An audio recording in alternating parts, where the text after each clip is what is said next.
Du bien de vous retrouver physiquement pour cette conférence de presse dédiée à Equipoto On Tour. Je vous remercie toutes et tous pour votre disponibilité et votre présence. Je vais remercier tout particulièrement Francis Bartholomé qui nous a fait le plaisir de nous rejoindre aujourd'hui, à Liusio également pour la FNA. Merci à toutes et tous. J'en profite également pour saluer tous les youtubeurs qui nous suivent en live sur la chaîne YouTube et qui vont pouvoir assister, comme vous aujourd'hui, physiquement à cette conférence de presse. Je vous le disais en préambule, ça fait du bien de vous retrouver en présentiel. Je ne sais plus si le terme aujourd'hui est encore très à la mode ou pas, mais en tous les cas, ça fait du bien de se retrouver et de pouvoir échanger. L'objectif va être de vous parler d'Equipoto On Tour, évidemment. C'est quelque chose, en tous les cas, cet événement qui est né d'une réflexion. Vous savez, vous connaissez, vous avez pu estimer en tous les cas le résultat que nous avons eu sur Equipoto 2019, qui a été, on peut aujourd'hui s'en enorgueillir, un franc succès. Nous avons pris pour un certain nombre de décisions qu'aujourd'hui je considère être de sages décisions. Nous avons décidé d'annuler Equipoto en 2021 et de le recréer en 2022. Le pont entre 2019 et 2022 s'avère relativement long. Il faut absolument garder une présence sur le terrain, absolument être visible, notamment dans le monde de l'événementiel. C'est quelque chose qui est très important. Bien entendu, la crise que l'on a traversée a bouleversé quand même pas mal de choses. Et je reviens sur ce que je disais, c'est qu'en fait, le fait d'avoir décidé de reporter Equipoto en 2022, et je me répète très lourdement, mais une sage décision. Ceci étant, il fallait trouver ce fameux lien entre 2019 et 2022, ce que nous avons imaginé faire avec cet événement donc, en région, qui est un format relativement simple, 6 villes, 6 dates, 6 jours. C'est quelque chose qui va nous permettre, en tous les cas, de mettre en avant un savoir-faire, des connaissances, d'échanger avec le marché, que ce soit les réparateurs qui vont être, bien entendu, au centre du dispositif, mais également avec toutes les fédérations, syndicats, organisations institutionnelles qui effectivement accompagnent l'écosystème dans lequel nous vivons.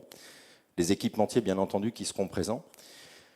C'est destiné aujourd'hui, cet événement, il est destiné à quoi? Il est destiné, comme je disais, à la distribution, bien entendu. Il est destiné à la maintenance, il est destiné à la réparation, il est destiné au service.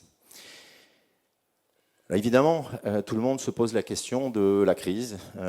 Comment va-t-on sortir de tout cela? Je pense que nous avons aujourd'hui des indicateurs qui sont suffisamment optimistes pour nous laisser entrevoir, et c'était l'objectif également avec Equipoto On Tour, d'accompagner cette reprise qui commence à pointer son nez. On a tendance à imaginer que le passé va être effectivement douloureux à digérer, mais en tous les cas, il nous fallait trouver quelque chose qui nous permette d'accompagner justement cette reprise, et puis aussi et surtout, finalement, de préparer malgré tout Equipoto 2022. Alors, le Tour de France que nous avons proposé, il est déjà, je ne vais pas dire sur un succès annoncé, mais en tous les cas, on peut se réjouir du retour que nous avons eu de la part des gens qui souhaitaient effectivement adhérer au projet. Évidemment, c'est une première, donc on a un petit peu marché à vue, on a beaucoup phosphoré sur le dispositif, à voir comment nous allions pouvoir répondre aux attentes des professionnels qui seront présents sur cet événement. Je rappelle juste quelques chiffres. Aujourd'hui, nous avons, alors il y avait effectivement une considération qui était liée aux barrières sanitaires, en tous les cas, encore une fois, engendrée par la crise du Covid. Mais ceci étant, nous avions un objectif qui était déjà bien avant fixé, aux alentours à peu près du millier de visiteurs, ce qui allait largement suffire à la peine d'une centaine d'exposants qui allaient accompagner le dispositif et être présents sur place. Ce que je peux vous dire aujourd'hui, c'est qu'à date, ce n'est pas fini, la commercialisation a commencé il y a maintenant quelques semaines. 70% de l'objectif est atteint. On a eu un véritable retour très favorable de la part d'un certain nombre d'acteurs de cette profession, encore une fois, que ce soit les équipementiers, les fédérations qui nous ont accompagnés, les réparateurs qui nous ont effectivement, je vous en parlerai tout à l'heure, montré un vif intérêt pour ce type d'événement. Ce qui est intéressant, c'est que finalement 80% de cet enregistrement, en tous les cas que nous avons pu faire, correspond à une demande qui va porter sur 4 ou 6 villes. Comme vous le savez aujourd'hui, ou si vous ne le savez pas, je vais vous le préciser, les gens ont tout à fait le choix de décider d'aller sur une ville, 2, 3, 4 ou 5 ou 6. On s'attendait à avoir une répartition un peu moindre entre les gens qui allaient participer parfois uniquement à 2 villes. Et 80% d'entre eux ont décidé finalement d'accompagner véritablement le dispositif en choisissant 4 ou 6 villes. Donc pour nous, c'est quelque chose de très important parce que ça sous-entend qu'il y a une véritable confiance qui est donnée dans ce transfert d'ADN d'équipe auto que nous allons donc véhiculer en région dans ce fameux Tour de France. Le dispositif va être réparti sur une zone relativement faible, entre guillemets. On ne sera pas sur un événement qui va ressembler à équipe auto dans sa structuration. Ceci étant, nous avons, avec l'équipe, énormément travaillé sur l'image que nous souhaitions donner à cet événement. Donc on a essayé de faire quelque chose qui, j'espère que vous pourrez l'apprécier en tant que tel, quelque chose qui était et qui sera très qualitatif. Le dispositif est évidemment indoor, puisqu'on va avoir un dispositif qui va se répartir sur une centaine d'espaces autour d'une agora qui va mettre en avant, évidemment, sous l'égide d'équipe auto, de la FIED, de la FFC, des partenaires qui vont être là, les fédérations, je les remercie encore pour celles qui sont là, que ce soit le CNPA ou la FNA, entre autres, qui sont avec nous aujourd'hui, mais je parlerai évidemment des autres tout à l'heure. Nous avons eu des demandes pour ouvrir des zones à l'extérieur. Donc c'est ce que nous avons fait. Initialement, ce n'était pas forcément prévu dans cette optique-là, mais sous la demande vraiment appuyée d'un certain nombre d'exposants, par exemple des gens comme PPG qui vont venir présenter le Moonwalk, qu'il était difficile de les laisser sur un espace de 2 ou 4 mètres carrés pour vraiment présenter leurs outils et leurs services. Provac également seront présents et ont saisi cette opportunité.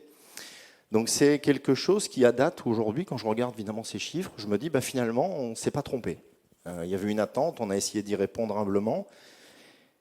Et quand on regarde aujourd'hui la liste, qui est, j'insiste bien, non exhaustive, ce sont les gens qui ont déjà validé leur présence ou qui sont en passe de l'être. Je crois que ceux qui sont ici, d'ailleurs, sont essentiellement ceux qui ont répondu favorablement. On a déjà dans le pipe un certain nombre d'acteurs qui sont en train de continuer à discuter avec l'équipe commerciale pour adhérer au processus. Mais quand vous regardez la liste des gens, vous allez voir des grands noms de la distribution. Et on peut encore une fois considérer que ce résultat, il est vraiment probant pour nous. Et ça démontre bien l'intérêt qu'il y a de se retrouver physiquement. Je ne dis pas que les conf calls et le distanciel n'est pas quelque chose qui n'est pas utile, adapté à l'époque que nous vivons. Mais en tous les cas, il y a une vraie volonté de se retrouver physiquement et d'échanger, quelle que soit la taille de l'espace d'ailleurs qui a pu être proposé. Le marché, il est demandeur.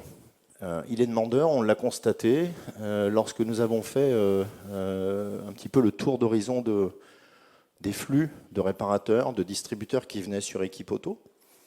On a, comme je le dis à chaque fois, on a un mapping assez précis qui nous montre quels sont les interlocuteurs, les réparateurs, les distributeurs qui viennent, massivement ou pas, sur ce type d'événement. Et on a donc sélectionné 6 villes qui ne sont pas figées dans le temps. Imaginons que plus tard, nous rééditions le dispositif équipe auto on tour. On peut parfaitement décider d'aller, et peut-être vraisemblablement ce qui se passera d'ailleurs, nous irons sur d'autres contrées. On a retenu 6 villes aujourd'hui. Ça va commencer le 25 septembre pour se terminer dans l'est de la France le 30 octobre. On partira d'Avignon, on ira à Nantes. Ensuite, nous serons à Lille, Toulouse, Lyon et Mulhouse. Comme vous pouvez le voir, lorsque nous avons étudié finalement la cartographie, on s'est bien évidemment attaché au potentiel du visitorat qui allait pouvoir être présent sur cet événement, mais on s'est aussi attaché au parc roulant. Le parc roulant et l'objectif d'équipe auto on tour n'est pas uniquement concentré sur du VL. On a également l'intention, et c'est d'ailleurs ce qui se passera, on a l'intention de parler de carrosserie, on a l'intention de parler de VUL, de poids lourd.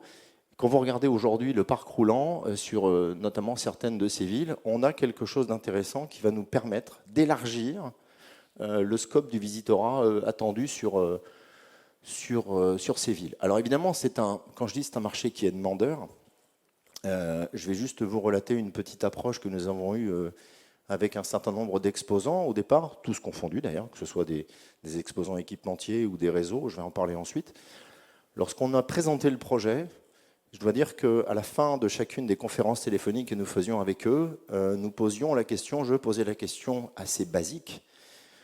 Au regard de la présentation du dispositif, est-ce que vous adhérez au projet, oui ou non? Alors évidemment, entre la promesse de don et puis la réalité, parfois il y a un petit delta. Ceci étant, à la fin de cette question, les gens ont répondu quasiment à l'unisson, nous viendrons, parce que le format correspond à ce que nous voulons faire.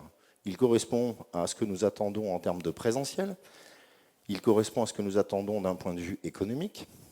Il était inimaginable, en tous les cas d'imaginer qu'en 2020, les choses allaient pouvoir se passer très naturellement au niveau de l'événementiel et donc de mobiliser des fonds, des équipes, un travail en amont, aval également pour tout salon qui se respecte.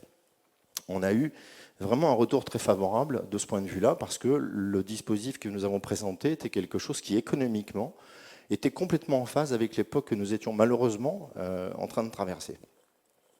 Donc le marché est vraiment demandeur. Et c'est un élément qui nous semble en tous les cas très important, lorsque vous adressez comme ça un nouveau projet. Maintenant, on est passé dans autre chose qu'un projet, puisqu'on est vraiment dans la dynamique du salon, on est en plein dedans. On est passé du projet à la réalité. Il faut essayer de fédérer un maximum de gens, que ce soit des équipementiers, bien entendu, pour adresser les réparateurs, les réseaux de distribution qui vont les livrer, et aussi et surtout les organisations professionnelles.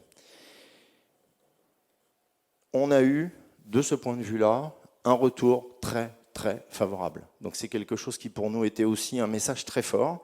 Je tiens à les remercier toutes. Certaines sont là, le CNPA par exemple, qui a répondu immédiatement et favorablement de par sa présence en région pour faire la promotion d'Equipe Auto on Tour et porter la filière grâce à son réseau national et les implantations en région. On a l'association Éco-Entretien qui a été très favorable également, la FEDA, la FNA, que je salue et je remercie Aliou pour sa présence, qui a effectivement décidé d'utiliser, en tous les cas de prendre l'opportunité de cet événement pour fêter ses 100 ans. Donc c'est quelque chose qui pour nous était intéressant aussi et qui montrait bien l'engouement qu'il y avait. La SIA également sera présent, le syndicat du pneu. Nous avons évidemment d'autres partenaires que sont, alors on n'est plus sur forcément des institutions type fédération ou autres, on est avec la BPI, la French Fab par exemple qui sera avec nous. Donc c'est quelque chose qui a été, encore une fois, un message très fort vis-à-vis de la profession. En tous les cas, c'est comme ça que je l'ai vécu. Il était évidemment présenté je l'ai dit tout à l'heure, sous l'égide de la FIEV, évidemment, de la FFC, avec Home Exposium en tant que prestataire pour organiser cet événement, mais il fallait absolument avoir l'adhésion de l'ensemble de ces fédérations que je remercie vraiment du fond du cœur, parce que c'est quelque chose qui va montrer la dynamique, en tous les cas, qui va nous permettre vraiment de passer des messages relativement forts. Les fédérations, merci à elles. Les réseaux, mobilisés, tous. Encore une fois, la liste n'est pas exhaustive, donc je peux imaginer tout de suite un certain nombre de questions. Ce n'est pas fini. On est, comme je le disais, on est en plein dans la commercialisation, donc on espère qu'effectivement d'autres vont venir nous rejoindre. Lorsqu'on a parlé avec ces distributeurs-là, je dois vous avouer qu'on a à peu près tout entendu. Ça a été relayé par certains d'entre vous. Les gens vont adhérer au projet, ne vont pas venir. Ça va contrarier les démarches en local. Et on a tout entendu, absolument tout entendu. Il n'empêche qu'aujourd'hui, après avoir eu des discussions très posées avec ces gens-là, on s'est aperçu que finalement, après leur avoir expliqué que le dispositif Équipe Auto on Tour n'était pas quelque chose de contrariant par rapport à leurs organisations, ou nationales ou locales. J'insiste bien sur cet événement parce qu'il a été traduit que Équipe Auto on Tour allait supplanter ce que bon nombre organisaient en région. Non, ce n'est pas l'objectif. L'objectif, il est de porter l'ADN d'Équipe Auto. Équipe Auto existe depuis un certain nombre d'années. Pour autant, ces réseaux organisent des événements, que ce soit des organisations régionales ou nationales, et ça ne contrarie personne, et tout le monde trouve sa place. Équipe Auto va permettre d'accompagner aussi l'ensemble de ces réseaux avec leur présence, que je remercie également. Nous avons des gens comme Alliance Automotive Group qui sont venus avec l'intégralité de leur dispositif. Toutes les enseignes seront représentées, je vais vous en parler ensuite. On a des gens comme Nexus International qui sont venus, qui vont venir avec l'ensemble et l'entièreté de leur dispositif. On a El Kakiou qui est là, on a Stellantis qui est là avec les deux offres, que ce soit Distrigo ou Eurorépar. On a les réseaux de carrossiers incontournables, on a Autoneo, on a Centaure qui a répondu favorablement, pour effectivement justement nous aider à porter l'ensemble des messages que nous souhaitions porter. Donc merci à eux. Merci à eux. Qu'est-ce qu'on leur a prévu? Le dispositif, je vous le disais tout à l'heure, c'est une agora au centre du dispositif avec un certain nombre de partenaires qui vont être présents. Autour de cette agora, un certain nombre d'espaces qui vont de 2 à 4 mètres carrés pour chacun des exposants, tout le monde sur un pied d'égalité, de façon à permettre d'avoir une visibilité simple pour le visiteur. Je viens découvrir des nouvelles technologies, je viens échanger avec mes fournisseurs, je viens échanger avec mes réseaux. Et ces gens-là, aujourd'hui, notamment les réseaux, nous leur avons proposé de monter des villages. Le village, en fait, c'est quoi? On prend par exemple celui de gauche, celui de droite ou celui du centre avec Stellantis, par exemple, ou à gauche AAG, à droite, pardon, et puis Nexus sur la gauche. Ces gens-là ont eu la possibilité de prendre un espace de X fois 4 mètres carrés ou 2 mètres carrés, réservé spécifiquement à ces réseaux de distribution pour justement pouvoir attirer sur l'événement l'ensemble de leur réseau. Donc on a travaillé avec l'équipe et l'équipe a fait un très gros boulot et je leur remercie, a fait un très gros boulot sur justement la volonté de mettre en avant l'ensemble de leurs marques pour accueillir bien évidemment leurs distributeurs régionaux et donc les réparateurs régionaux qui vont être accompagnés de leurs distributeurs. On a des ateliers sur chacune, on a un programme. Le programme aujourd'hui, il est bâti sur un certain nombre d'ateliers et des sujets qui sont choisis par les visiteurs. On n'a rien inventé, on a interrogé, on a écouté, on a appréhendé en tous les cas les remarques d'un certain nombre de réparateurs, quelques centaines, je peux vous rassurer. Nous allons avoir des ateliers qui vont être animés par un journaliste spécialisé, vous le connaissez tous, il s'appelle Emmanuel Taillarda, donc il va être avec nous sur le dispositif équipe auto-on-tour et sur les civils. Dans chacune des villes, nous aurons 3 ateliers de 25 minutes chacun, dans un espace qui va être dédié, sur lequel il y aura de l'interaction, donc de l'échange entre les gens qui seront présents sur site. Nous informerons le public et valoriserons les nouveautés, les innovations. C'est quelque chose qui est important pour les exposants qui veulent porter des nouvelles technologies, qui veulent passer des messages forts vis-à-vis du marché.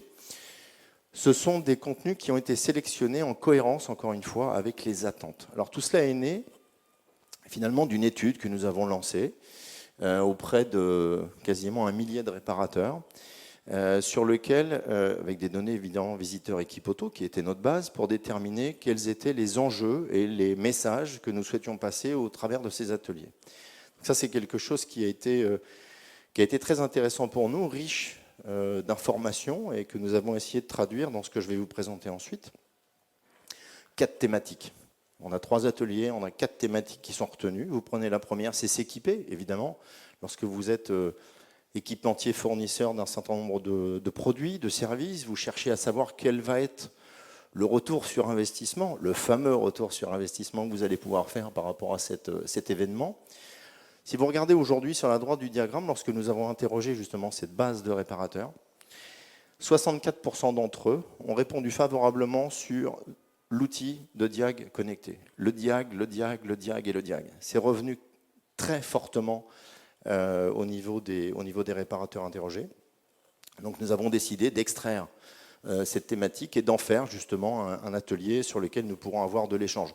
Alors évidemment, je vous parle de l'outil diag, ça ne veut pas dire que le reste sera occulté. On a des sujets qui vont concerner les équipements de protection d'atelier.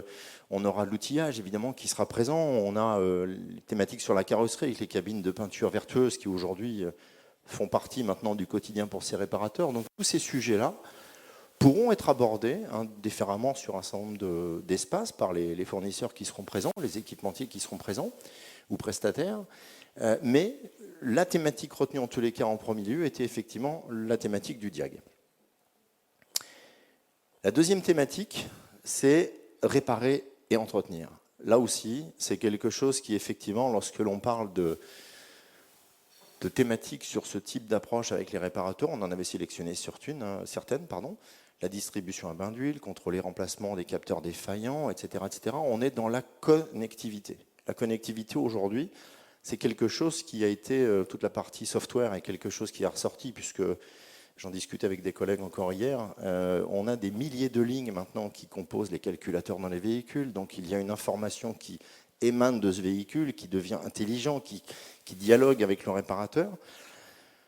Toute la partie mise à jour de logiciels, par exemple, télécharger la mise à jour de ces fameux logiciels est le sujet le plus attractif de la thématique réparée, avec quasiment 60%.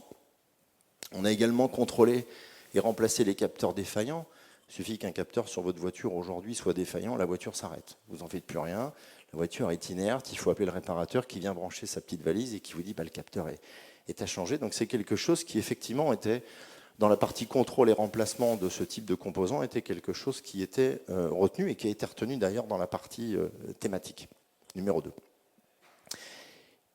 Troisième thématique, on revient sur quelque chose qui est déjà très fortement mis en avant lors du salon Equipoto. On ne va pas s'arrêter là, et on était d'ailleurs très heureux de voir que ce sujet reste fort, en tous les cas une attente forte auprès des réparateurs. Donc la formation reste quelque chose d'important pour eux. Reprogrammer le calculateur, on l'a évoqué juste avant. Les habilitations pour les véhicules électriques et électrifiés, évidemment, aujourd'hui les gens sont confrontés, les réparateurs sont confrontés à des nouvelles typologies de véhicules. Ce n'est pas d'aujourd'hui, mais ça commence à monter en puissance. Ces gens-là ont besoin absolument de se former pour optimiser leurs prestations de service, minimiser les risques, et en tous les cas, c'est quelque chose qui a été pour nous fort, parce que, je me répète, c'est quelque chose que nous souhaitons porter, la formation au niveau d'Equipoto. Le fait de l'avoir dans une thématique pour Equipoto On Tour, on ne pouvait que s'en réjouir. La quatrième et dernière thématique, c'est s'informer. Alors, évidemment, aujourd'hui, le marché est en train d'évoluer. Certains vont de leur plan sur la comète. Où va-t-on ? La guerre entre l'électrique, le thermique, le diesel est-il mort? Que va devenir le parc? Comment je dois aujourd'hui réorganiser ma structure? Quels sont les investissements que je dois faire?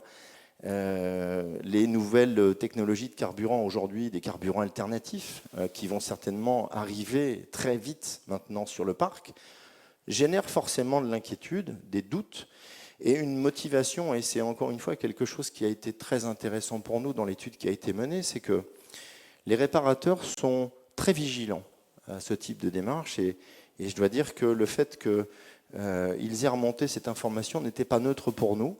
Vous le voyez, aujourd'hui, le véhicule hybride aujourd'hui représente, que ce soit la fameuse question, le diesel est-il mort ? Le véhicule hybride, les nouvelles technologies qui sont très diverses autour de ce sujet-là, représentent pour chacune d'entre elles, sur le panel de gens interrogés, quasiment ou plus de 50% des questions, en tous les cas, du visitorat attendu sur Equipoto On Tour. Donc ces thématiques, bien entendu, seront abordées lors de l'événement. Si on va plus loin, il faut effectivement mieux connaître le visiteur pour savoir vers quoi l'orienter. Suite à l'enquête réalisée sur les thématiques des ateliers, on a voulu aller encore un peu plus loin sur un certain nombre de sujets. Ce qui est intéressant, c'est que 36% des gens interrogés nous disent et avoir des projets identifiés sur les 12 prochains mois. Alors évidemment, vous allez me dire, c'est peut-être redondant d'une année sur l'autre, mais il n'empêche que là, je pense que les gens sont restés très prudents, très vigilants en termes d'investissement, et que là, ils ont vraiment envie d'adapter leurs outils. Et 36% d'entre eux ont répondu favorablement. 73% des projets identifiés concernent le secteur de la réparation et de la maintenance. Vous le voyez aussi, ça se dégage vraiment très nettement. Donc c'est quelque chose qui va être une information relativement, pour ne pas dire très importante, auprès des exposants de cet événement, Equipoto On Tour. C'est quelque chose qui est vraiment rentré, qui a été mis en avant systématiquement. Donc c'est vraiment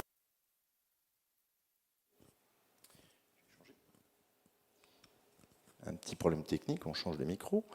Je suis revenu. Et donc, nous avons sur les catégories proposées, sur les différentes thématiques que vous connaissez, bien entendu, les différents sujets, c'est vraiment le sujet investissement qui est revenu très, très largement.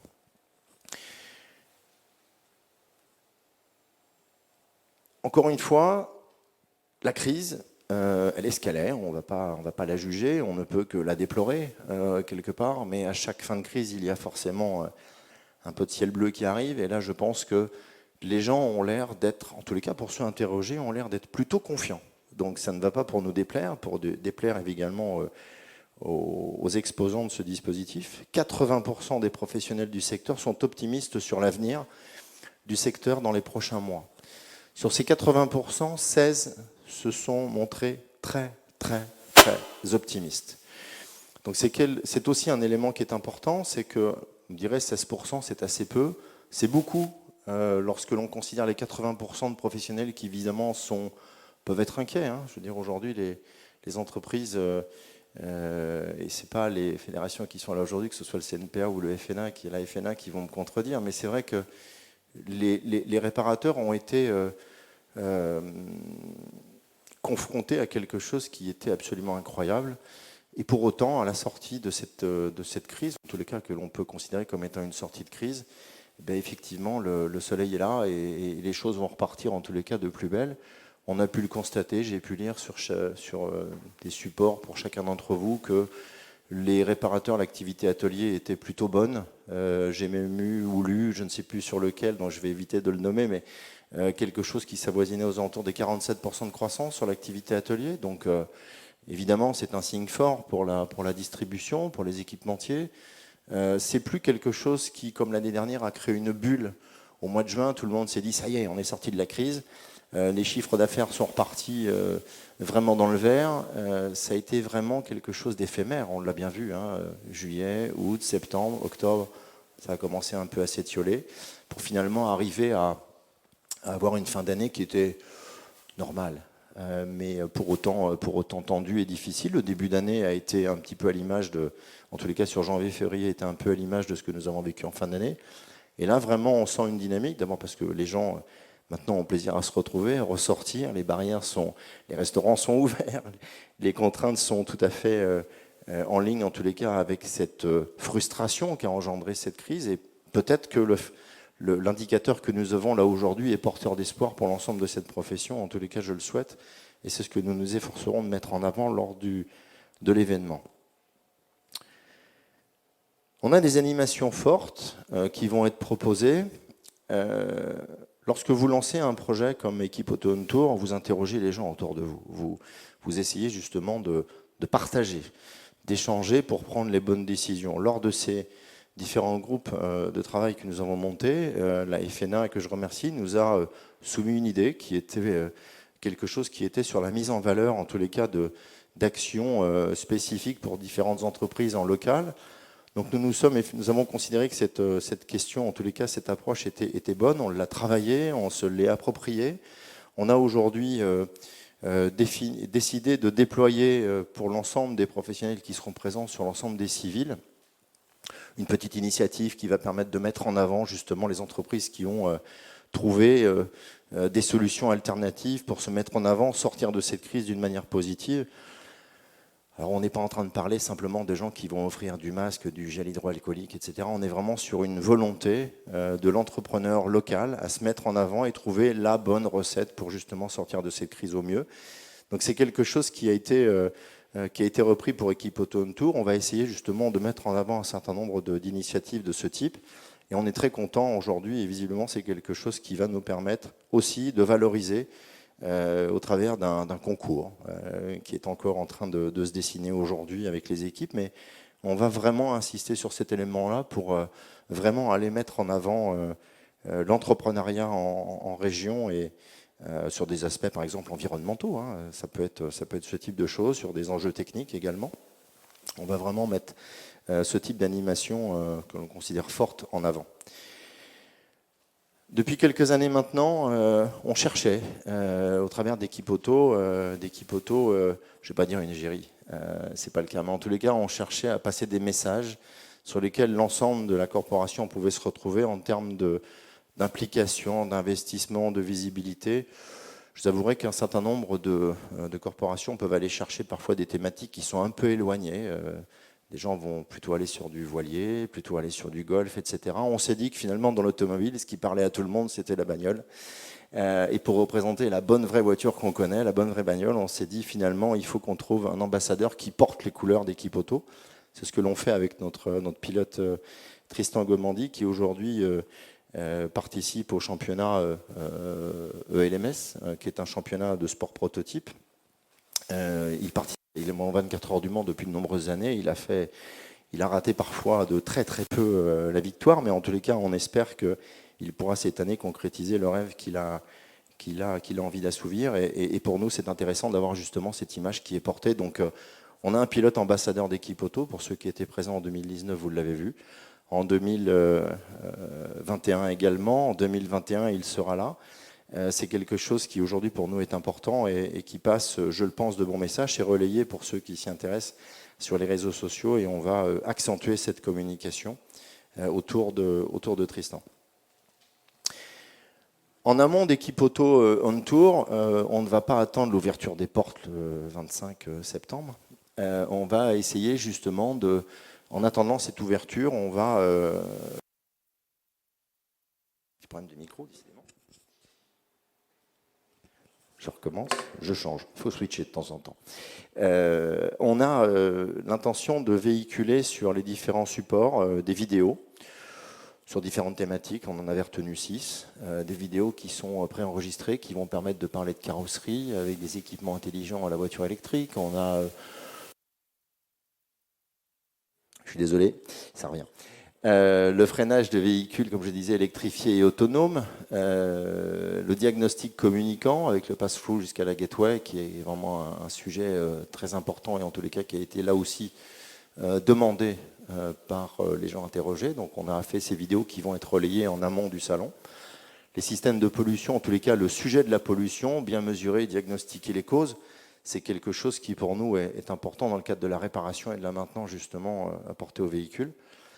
Le véhicule hybride avec les différentes technologies très diverses autour de ce sujet qui vont être également mis en avant lors de l'événement. Vidanger les boîtes de vitesse automatiques et robotisées, ça peut paraître parfois désuet, mais c'est quelque chose auquel les réparateurs sont confrontés tous les jours. Ils nous posent des questions et là donc on a décidé au travers de ces vidéos finalement de passer les bons messages vis-à-vis d'eux et de leur apporter un certain nombre de réponses, je ne sais pas, mais en tous les cas, on va essayer, mais de leur apporter un maximum de lecture, de visibilité sur ces différents sujets. Ensuite, nous aurons 3 fiches pratiques qui concerneront là encore la carrosserie, le freinage des véhicules électrifiés autonomes, le diag qui revient, encore le diag et toujours.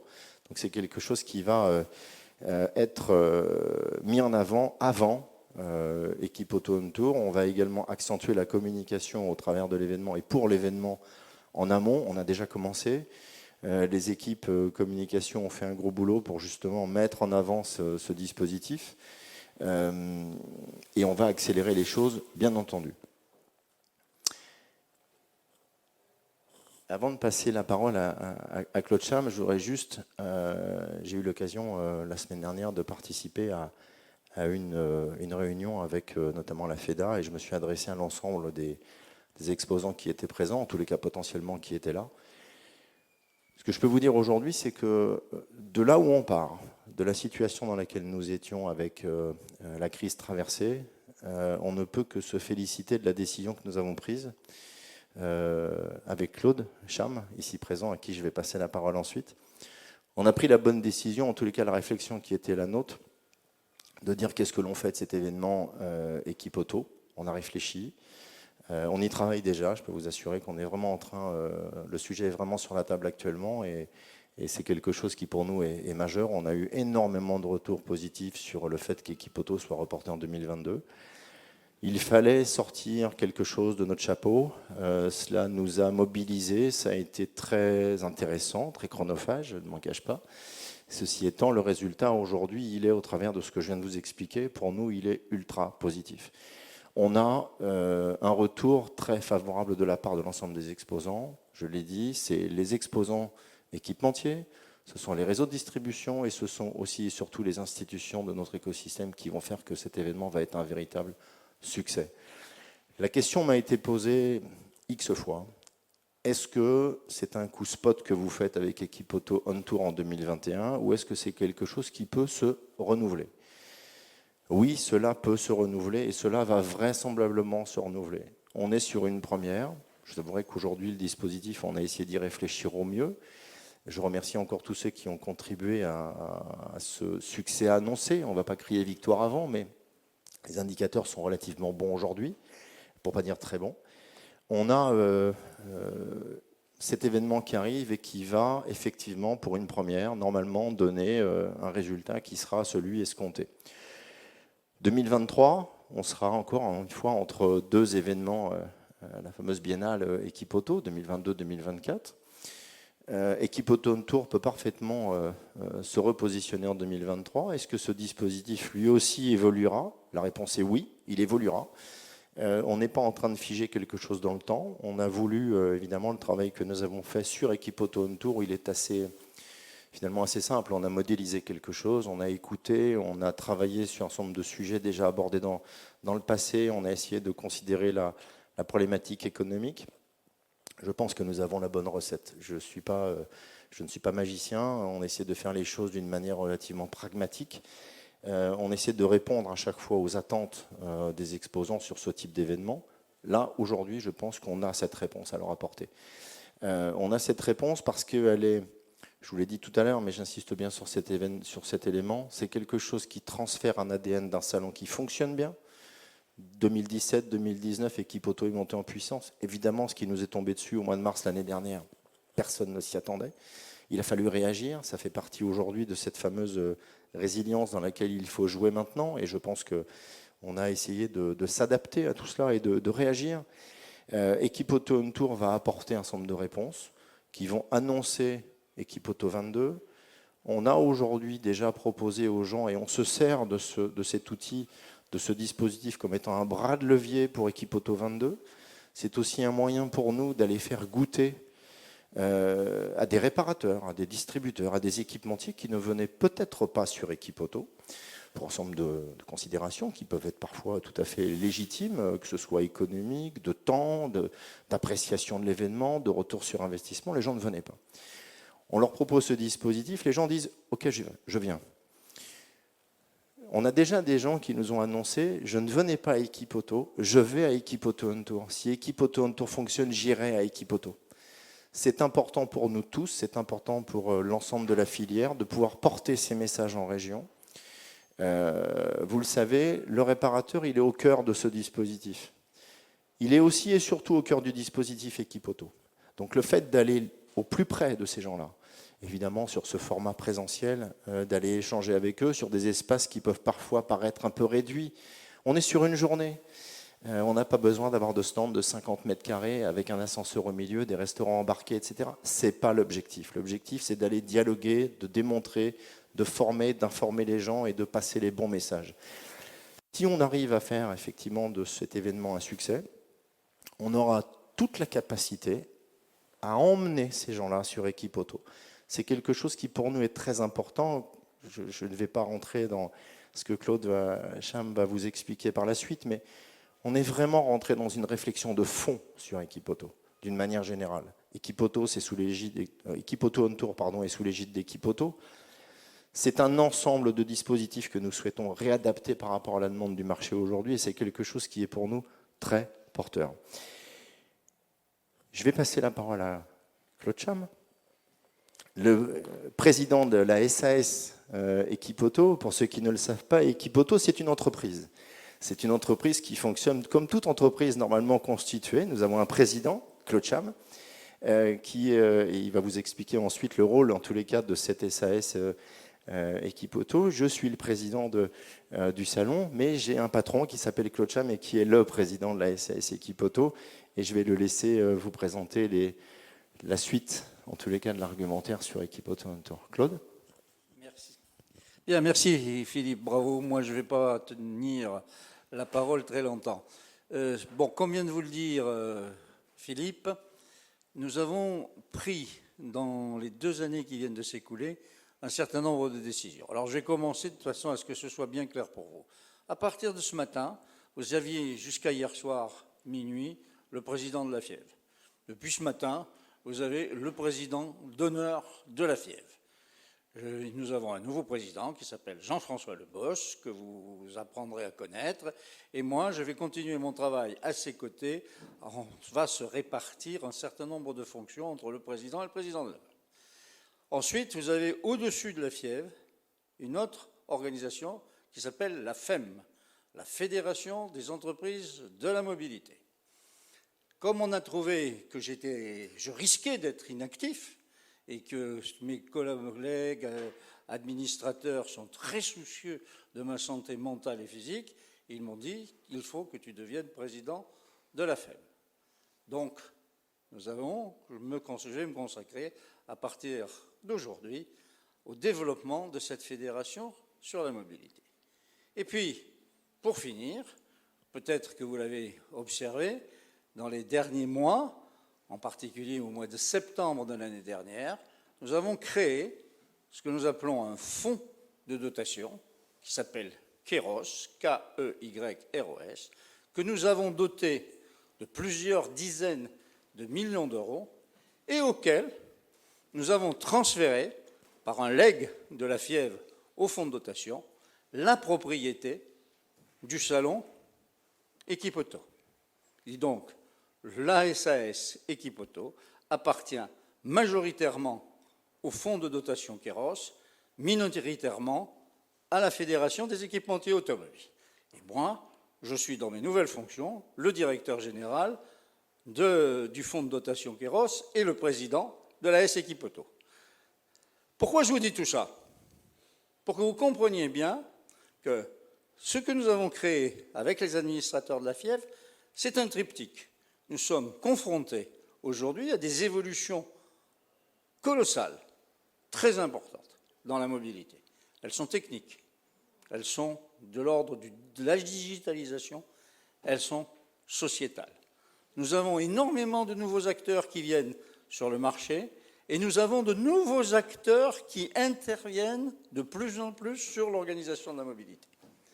Nous avons avec Philippe Baudin, mes collègues administrateurs de la FIEV, mes partenaires, autres fédérations, que ce soit l'Union routière de France, que ce soit le CNPA, que ce soit la SIAM, je ne peux pas tous les citer, les transporteurs, etc., beaucoup discuté, beaucoup réfléchi. Et ce que nous avons pensé au sein de la FIEV, c'est qu'il fallait que nous créions ce triptyque, l'un très financier, le fonds de dotation, un syndicat professionnel pour traiter les problèmes des équipementiers, une fédération pour traiter sous une forme nouvelle tous les problèmes de la mobilité. Et donc, à l'intérieur de ce triptyque et de ce dispositif, nous avons ce que l'on appelle en anglais un asset, qui se trouve le salon Equipoto. Les différents événements qui sont survenus avec la crise du Covid, etc., et les positionnements d'un certain nombre de nos concurrents, ont donc amené le président Baudin à prendre un certain nombre de dispositions auxquelles je me suis associé en collaboration avec Comexposium. Je vous dis aujourd'hui d'ailleurs que Comexposium va continuer à nous accompagner dans l'organisation d'Equipoto Untour. Equipoto Untour, on l'a voulu comme un trait d'union entre les équipotos qui se tiennent tous les 2 ans. Et comme vous l'a dit Philippe, vous comprenez bien que si je suis présent ce matin avec vous, c'est pour marquer le total soutien que l'actionnaire que je représente, la fédération que je représente, sont derrière le président Baudin pour l'alancement de cette nouvelle édition d'Equipoto Untour qui doit nous permettre de bondir en 2022 sur un Equipoto que nous voulons aussi, et peut-être que je vous annoncerai dans quelques jours ou dans quelques semaines d'autres annonces importantes sous une forme nouvelle pour Equipoto, mais bien évidemment toujours, vous voyez, j'ai une barbe blanche, j'ai appris qu'il fallait avoir de la continuité pour que les actes s'inscrivent dans la légitimité. Et donc nous garderons l'ADN d'Equipoto. Et tout cela, je tiens à vous le dire, s'inscrit dans une démarche de long terme. Nous souhaitons développer cet asset Equipoto, que ce soit sur le plan national que sur le plan international. Pour faire tout cela, Philippe en tant que président du salon, moi en tant que président de la SAS, Aurélie Jouve en tant que responsable et directrice de la communication des salons au sein de la fédération, on s'est retrouvé dans la nouvelle organisation à devoir faire face à des tâches nouvelles, au plan du marketing, au plan de la gestion administrative, au plan de la comptabilité, et nous avons discuté avec Comexposium pour mieux se répartir les tâches entre le prestataire de service qu'est Comexposium, partenaire d'ailleurs puisqu'ils sont actionnaires minoritaires comme la FFC de Equipoto, mais la Fièvre souhaitait, et la SAS Equipoto, reprendre un certain nombre de fonctions. Et pour traiter tout cela, eh bien, il faut bien évidemment des gens compétents qui se connaissent bien ces opérations et qui viennent épauler Philippe Baudin et moi-même et Aurélie dans cette activité. Et c'est pour ça que j'ai le grand plaisir de vous présenter aujourd'hui M. Hervé Gros, qui est juste ici derrière, qui est le nouveau directeur du salon Equipoto et Equipoto On Tour. Si vous voulez bien venir à côté de moi, Hervé.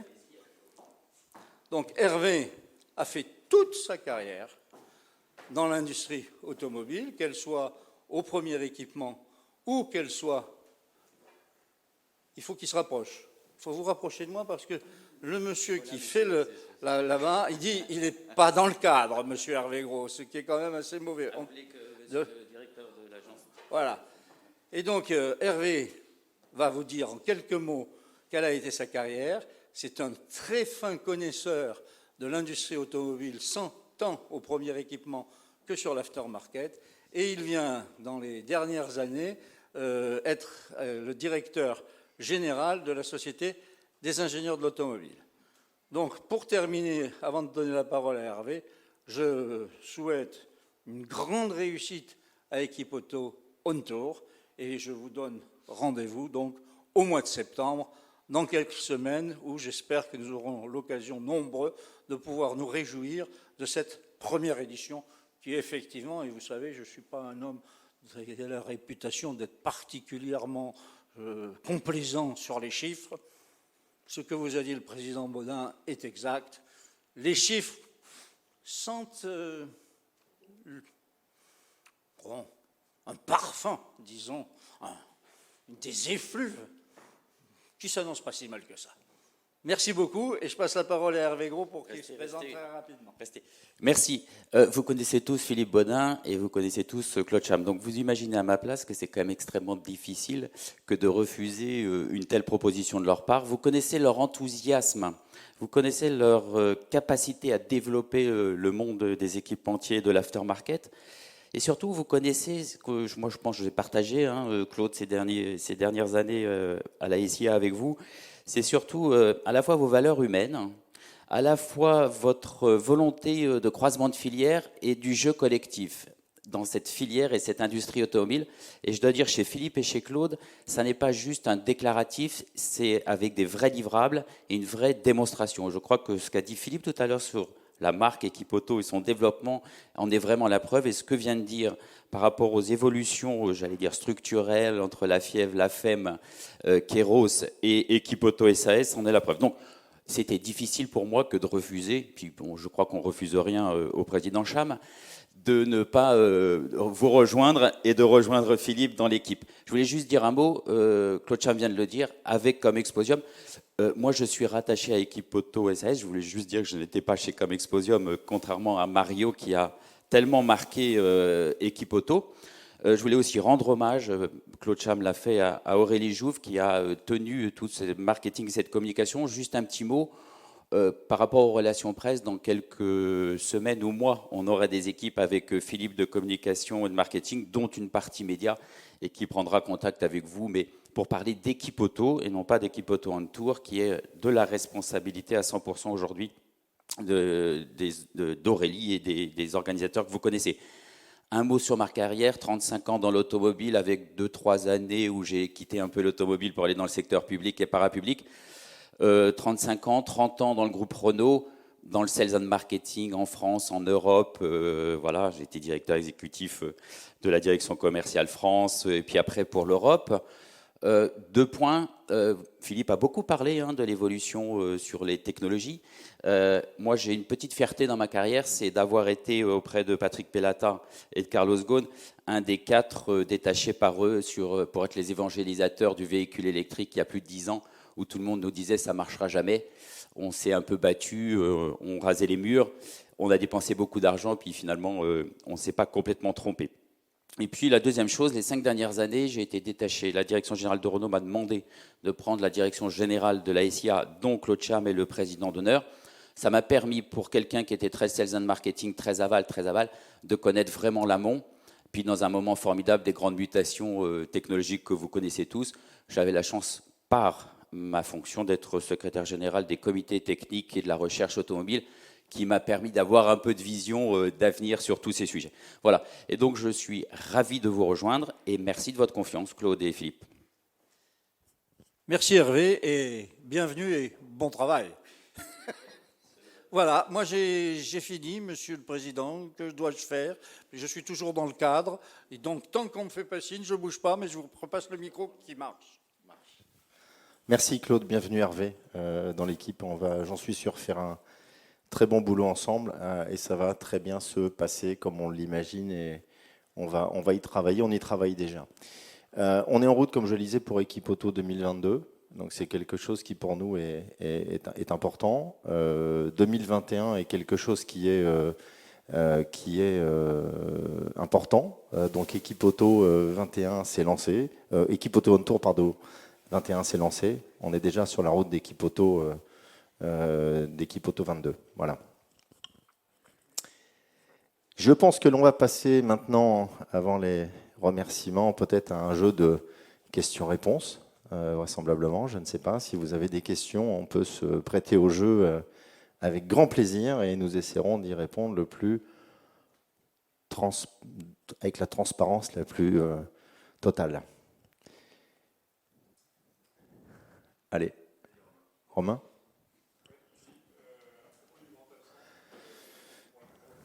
Ouais.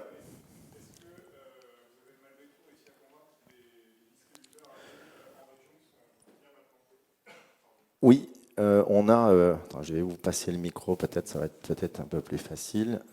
On pose la question parce que je pense que ça n'a pas été entendu. Je répète. Oui. À propos donc de l'absence pour le moment de l'AD, est-ce que vous avez réussi à convaincre des distributeurs en local de participer à On Tour? Oui, on a par exemple sur l'Ouest aujourd'hui, sur Nantes, on a Autopièce Atlantique, c'est ce à quoi je pense là maintenant tout de suite. Donc Équipe Auto On Tour aura la joie d'accueillir Autopièce Atlantique qui sera avec nous. Maintenant, comme je l'ai dit tout à l'heure, la liste n'est pas exhaustive et on continue de faire notre boulot de commercialisation auprès de l'ensemble des réseaux qui sont présents, parce qu'on continue de les accompagner.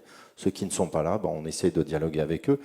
Et je le dis à chaque fois, je l'ai dit à Équipe Auto, au sortir d'Équipe Auto, si des gens prennent une décision, il faut respecter cette décision. Ça ne veut pas dire qu'il y a une volonté de s'écarter des dispositifs, il y a simplement peut-être parfois des problèmes de calendrier, il y a des problèmes de calendrier tout simplement, d'organisation pour eux qui ont effectivement des plannings relativement lourds.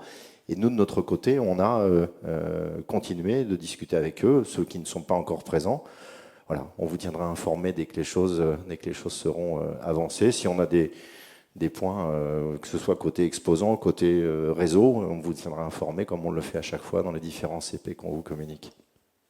Pardon, mais est-ce que c'est si important pour vous d'avoir la présence de la tête de réseau, sachant qu'en local, les distributeurs, surtout à l'AD, sont hyper dynamiques, enfin, ils ont une vraie présence. Oui. Voilà, ils représentent presque plus en local que leur tête de réseau, quoi. Évidemment, tu as raison. Aujourd'hui, et c'est encore une fois quelque chose qui est important, et tu fais bien insister sur cet élément-là, oui, on travaille avec les têtes de réseau. Oui, on a envie que ces gens-là soient là pour accompagner la fête et que tout le monde soit présent sur le dispositif. Maintenant, tu le dis très justement, si sur l'ensemble des villes, des gens, des distributeurs, qu'ils soient indépendants, filiales, c'est pas le sujet. Si ces gens-là pensent que leur présence peut être porteuse sur le dispositif, ils viennent, ils seront accueillis comme la tête de réseau. Je veux dire, il n'y a pas de... On ne les mettra pas dans un coin parce que ce n'est pas le réseau, ce n'est pas la tête de réseau. On aura les mêmes égards, en tous les cas vis-à-vis d'eux, dans l'organisation pour les accompagner. On a eu d'ailleurs, avant même d'avoir les réponses de certaines organisations, on a reçu des coups de fil avec Aurélie, avec l'équipe, on a reçu des coups de fil d'adhérents, quels qu'ils soient, qui nous disaient « je veux prendre un stand ». Évidemment, ces gens-là ont été rattachés maintenant à la bannière du dispositif qui est le leur, mais Initialement, on a eu des gens, que ce soit sur Toulouse, que ce soit sur Avignon, que ce soit sur Nantes, qui nous ont dit, ou Lille, qui nous ont dit, je viens. Bon, très bien, venez. Et puis dans la foulée, on a fait notre, comme je disais, on a fait notre boulot, on est allé discuter avec les centrales, on a discuté avec eux en leur disant, finalement, vous avez des adhérents qui viennent, venez avec le dispositif, montrez ce que vous êtes capable de faire. Et donc là, on aura autant d'attachement à les supporter, en tous les cas à les aider à mettre en avant leurs compétences, leur savoir-faire, leur réseau, que ce soit un distributeur ou la tête de réseau, c'est pas le sujet. Mais c'est vrai qu'on préférait, très honnêtement, enfin, je vais pas m'en cacher. C'est vrai qu'il est évident que c'est lorsque vous annoncez la centrale vient, ça motive forcément plus facilement les gens derrière, mais ça ne veut pas dire qu'on va délaisser ceux qui ne viennent pas avec la tête de réseau. Voilà. Au contraire. Autre question ? Je vais la main tout à l'heure. C'était la même question ? Ok. C'est une question qui revient souvent. Hein. J'aurais bien une question sur 2022. Tu prends le micro, Muriel. Pardon. Carole, pardon. J'aurais bien une question sur 2022. On sait que ça va être un peu compliqué. Et du coup, c'est quoi la recette magique ? Parce qu'il en faudra une quand même. Oui, il en faudra une. La question, elle a aussi été posée. Je ne vais pas répondre parce que je ne peux pas répondre et je ne veux pas répondre à cette question-là, mais je vais quand même t'apporter des éléments peut-être de lecture de ce que l'on souhaite faire. La première chose, c'est que 2019, 2020, la crise arrive. On apprend que nos cousins germains décident de reporter parce qu'il allait être très difficile d'organiser et de maintenir un événement en 2020. Tout le monde nous a dit « Ah, vous reportez en 2022 parce que Automechanica a décidé de... » Non. On a pris la décision en pleine âme et conscience parce qu'on savait que la situation économique allait être compliquée 2020 et 2021. Il ne faut pas sortir de Saint-Cyr pour comprendre ça. Donc on a décidé de reporter 21 en 22. La décision qu'ont pris nos cousins germains n'est venue qu'apporter une réflexion supplémentaire. Point à la ligne. Le fait de dire aujourd'hui, on va en 2022, on n'est pas les seuls d'ailleurs, quand tu regardes le panel européen, il y a une massification des événements en Europe, que ce soit en Italie, en Espagne, en France maintenant, qui vont avoir lieu en 2022. Très bien. Quelques semaines viennent de s'écouler, on apprend à nouveau que nos cousins germains décident de reporter, de maintenir leur événement hybride en 2021 et de recréer un Automecha en 2022.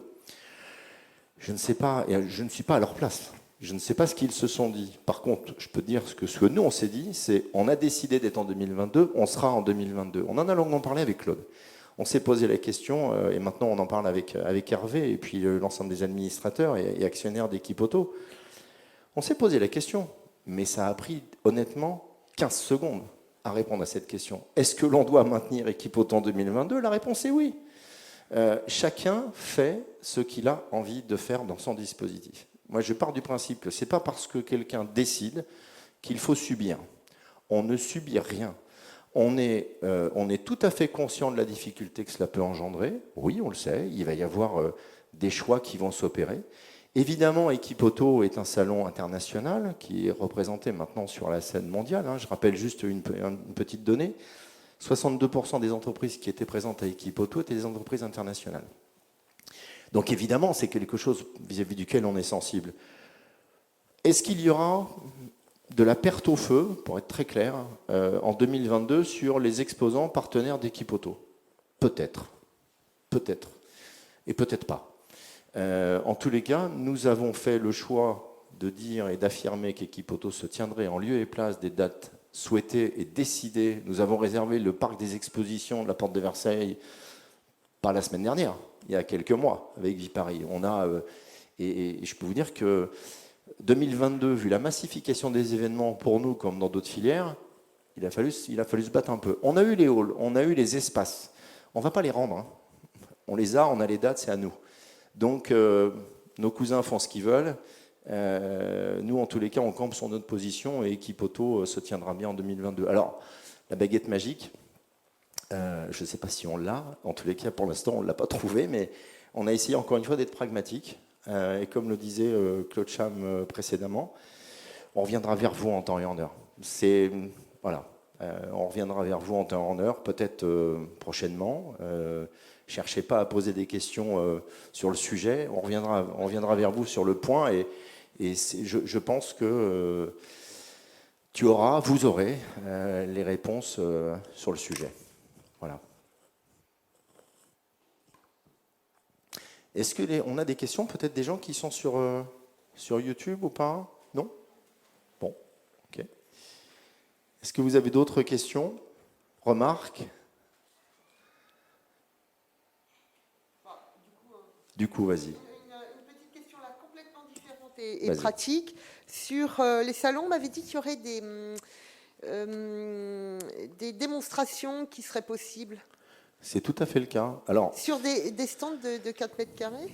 Oui. Aujourd'hui, vous vous souvenez de ce qui a été une composante importante dans l'évolution des stands sur Equipoto. On a fait monter de manière très importante et qualitativement le niveau des stands sur Equipoto. Vous l'avez vu, 2017, quand on est revenu, on a tous pris un bol d'oxygène sur Equipoto. 2019, on a renforcé le dispositif en disant aux exposants, considérez que le réparateur qui se balade dans les allées, il faut l'informer, il faut lui montrer ce que vous lui vendez. Mettez des corners, faites des démonstrations sur un produit, que ce soit une batterie, une plaquette, un balai, peu importe, que ce soit une prestation de service, un outil de diagnostic, que sais-je. C'est quelque chose qui se fait, évidemment, on a vu des stands, et j'en ai fait partie, donc je peux t'en parler, des stands qui avaient quelques centaines de mètres carrés pour faire de la démo. Ce n'est pas l'objectif d'Equipoto On Tour. On va s'attacher à parler d'une techno, d'un produit, d'un outil, d'un service. Donc 4 mètres carrés, ça suffit largement. Et pour ceux qui n'ont pas la possibilité de le faire, je parlais de PPG tout à l'heure ou de Provac, on leur a ouvert un espace open à l'extérieur. Ce n'est pas un sujet. Évidemment, on a des gens qui nous ont dit 4 mètres carrés, ça va être court. Non, c'est pas court, c'est bien. Quand vous allez faire des présentations de vos nouvelles technos en région chez des distributeurs, vous avez 2 tréteaux, une planche, vous avez 1,50 m carrés et vous vous en sortez très bien. Donc là, vous avez quasiment 3 fois plus. Je pense que c'est pas mal. Si vous n'avez pas d'autres questions, je vais encore une fois vous remercier. Je vous l'ai dit tout à l'heure en préambule, ça fait du bien de se retrouver physiquement. Je vais vous remercier toutes et tous, ceux qui sont sur YouTube et qui nous regardent. Je les remercie également de leur présence. Je m'excuse du léger retard que nous avons eu à l'allumage ce matin. On s'efforcera de faire mieux la prochaine fois. En tous les cas, on vous tiendra informé. Merci à vous, toutes et tous. Encore une fois, merci à Francis Bartholomé du CNPA d'avoir été présent. Merci. Merci à Liu pour la FNA d'avoir été présent. Je remercie également ceux qui nous ont regardés de loin. Et je sais qu'il y a effectivement un certain nombre de fédérations qui n'ont pas pu se déplacer aujourd'hui physiquement, mais qui étaient là, en tous les cas de tout cœur avec nous, donc je les en remercie. Je remercie Claude Cham pour la confiance qu'il a bien voulu m'accorder, en tous les cas avec cette présidence d'Equipoto. Merci à toutes et tous, merci Hervé d'avoir rejoint le dispositif, et je vous dis à très bientôt, en septembre. Alors, petite question, je suis désolé, on revient aux questions-réponses. En réponse à effectivement à comment se passent et comment sont commercialisés les espaces extérieurs, est-ce qu'il y a un coût? Première chose, ne sont réservés ou possibilités d'accès aux gens qui veulent aller à l'extérieur que ceux qui ont un stand à l'intérieur. Première chose. Il est hors de question de voir des gens nous dire ben moi je vais prendre l'option externe, je vais sur l'espace extérieur et je ne viens pas à l'intérieur. Non. Vous êtes à l'intérieur, vous pouvez aller à l'extérieur. Le reste, ça ne marche pas. Le coût, oui, il y a un coût. Honnêtement, je vous rappelle juste les coûts pour Equipoto on tour, 2-4 mètres carrés. On est en train de parler de 2005 ou 3005 par ville. On n'est pas en train de parler d'un Barnum qui va coûter des dizaines de milliers d'euros aux équipementiers. On est sur des valeurs très faibles. Je ne vais pas faire tort à la presse qui est là, mais au regard des prix des pages de pub, bon, on peut se poser la question de savoir s'il ne faut pas aller aussi sur Equipoto on tour. Bon, parenthèse. C'était juste une petite boutade.